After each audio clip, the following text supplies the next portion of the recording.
حضرت عبداللہ بن مبارک رحمۃ اللہ ایک مرتبہ فراغت حج کے بعد بیت اللہ میں سو گئے۔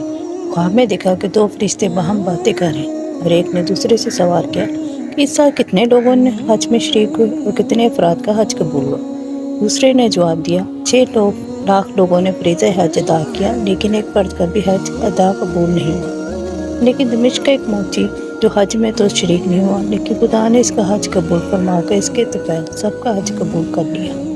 یہ خواب دیکھ کر بیداری کے بعد موچی سے ملاقات کرنے کے لیے دمشق پہنچے۔ موچی نے اپنا واقعہ کچھ اس طرح بیان کیا کہ بہت عرصے سے میرے قلب میں حج کی تمنا تھی اور میں نے اس نیت سے 300 درہم بھی جمع کر لیے تھے، لیکن ایک دن پڑوسی کے یہاں سے کھانا پکنے کی خوشبو آئی تو میری بیوی نے کہا اس کے یہاں سے تم بھی مانگ لو تاکہ ہم بھی کھا لیں۔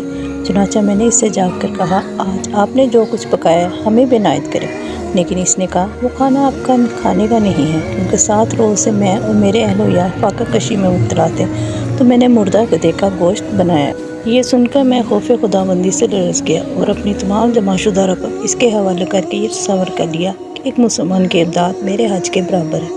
حضرت عبداللہ نے یہ واقعہ سن کر فرمایا کہ فرشتوں نے خواب میں واقعی سچی بات کہی تھی کہ خدا تعالیٰ حقیقتاً قضاء و قدر کا مالک ہے۔